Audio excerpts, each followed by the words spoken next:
T V نمائندے نے مجھ سے سوال کیا کہ کل ہمارے ملک کے پریے پردھان منتری جی نے جو کاریہ کرم 9 بجے کے لیے کہا ہے کہ راتری 9 بجے 9 منٹ کے لیے پورا ملک اپنے آپ کو گویا کہ سمرپت کر دے اس کے لیے متحدہ، اور سب اپنی بالکنیوں میں اور گھر کے دروازوں پر جو ہے موم بتیاں اور چراغ لے کر کے کھڑے ہوں، آپ اس سے کتنے متفق ہیں؟ میرا جواب یہ ہے، مسئلہ اس میں متفق اور مخالف ہونے کا نہیں ہے، بلکہ مسئلہ یہ ہے چونکہ اس وقت میں پورا ملک ایک آسمانی مصیبت میں پھنسا ہوا ہے، ایک وبا میں پھنسا ہوا ہے، تو ہر آدمی اس کے حل کی تلاش میں ہے۔ تو ہمارے ملک کے پردھان منتری نے جو تقریر کی کل 9 بجے، وہ انتہائی دھارمک رنگ لیے ہوئے تقریر تھی، اور انہوں نے جو عمل بتایا ہے وہ دراصل ان کے مذہب کے تہواروں کا ایک حصہ ہے۔ رام نومی، نوراتری، یہ 25 مارچ سے شروع ہوا تھا، اور اصل اس تہوار کا دن تھا 2 اپریل، لیکن وہ کسی مجبوری اور جو پورا لاک ڈاؤن ہے اس کی وجہ سے نہیں منایا جا سکا۔ یہ جو نوراتری ہے، مذہبی لحاظ سے اس نوراتری میں یعنی 9 دن اور 9 راتوں کے درمیان میں جو ہے لکشمی، درگا اور سرسوتی، ان تینوں دیویوں کی پوجا کی جاتی ہے اور چراغاں کر کے ان کی گویا کہ خوشی حاصل کی جاتی ہے۔ تو پردھان منتری جی نے اپنے مذہب کے مطابق اس عمل سے اور اس کاریہ کرم سے گویا کہ کرونا جیسی وبا سے، گویا کہ دیویوں سے مدد مانگی ہے کہ ہم اس سے مکت ہو جائیں۔ تو کوئی بات نہیں، اس میں کسی کو کوئی اعتراض نہیں ہو سکتا، اور بالخصوص مجھے تو ہو ہی نہیں سکتا، چونکہ لکم دینکم ولی دین، تمہارا دین تمہارے لیے، ہمارا دین ہمارے لیے۔ تو ہمارے ملک کے پردھان منتری کی اپیل پر ہمارے سارے ہندو برادران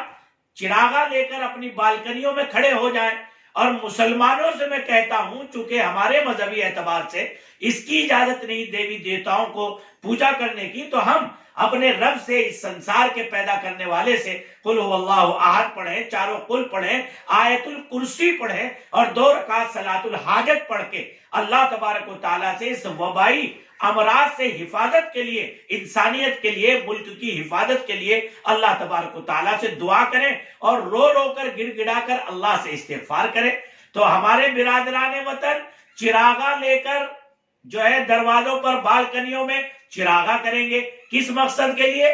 کرونا کو دور کرنے کے لیے۔ سارے مسلمانوں سے میں اپیل کرتا ہوں کہ وہ اللہ کی جناب میں 2 رکعت صلاۃ الاستغفار پڑھیں، توبہ پڑھیں، اور اللہ سے گڑ گڑا کر مانگے۔ تو برادران وطن کا وہ عمل اور ہمارا یہ توبہ کا عمل جب دونوں ساتھ ملیں گے تو انشاءاللہ جو ہے نہ معلوم کس کا عمل اللہ کے یہاں مقبول ہو جائے اور انسانیت کی، اس ملک کی حفاظت ہو جائے۔ اس لیے مسئلہ مخالفت کا نہیں ہے، وہ ہمارے پردھان منتری ہے، انہوں نے جو حکم دیا ہے وہ اپنے مذہبی اعتبار سے، اور ایک دوسرے پر مذہب تھوپنے کا ادھیکار نہ ہمارا سنویدھان اس کی اجازت دیتا ہے، اور نہ انسانیت اور سماج اس کی اجازت دیتی ہے۔ اس لیے اس میں مخالفت کا سوال نہیں۔ ہمارے تمام برادران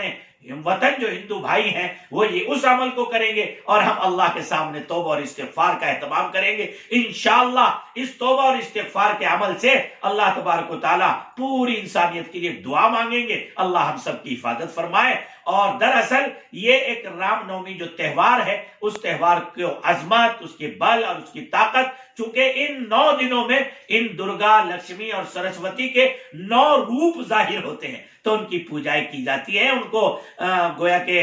عقیدت کے ساتھ پھول نچھاور کیے جاتے ہیں۔ یہ ایک مذہبی پرمپرا ہے ان کی، اس پر ہمیں کوئی اعتراض نہیں۔ ہمارا قرآن اس دوسرے کے مذہب کی مخالفت سے گویا کہ ہم سب کو روکتا ہے، اس سے دوریاں پیدا ہوتی ہیں اور سماج میں خلیج پیدا ہوتی ہے۔ حتی الامکان میں ملک واسیوں سے بھی اس کی تاکید کرتا ہوں کہ اس سے بچا جائے، اور بالخصوص میڈیا سے کہتا ہوں کہ میڈیا ان مسلمان اور ہندوؤں کو آپس میں لڑانے اور ایسے مدعوں کو اپنے پلیٹ فارم سے بحث اور ڈیبیٹ میں لانے سے بچے کہ جس سے ایک دوسرے کے مذہب کی دل آزاری ہوتی ہو، ورنہ یہ ملک اللہ کی پکڑ میں آ جائے گا۔ اللہ کے واسطے تمام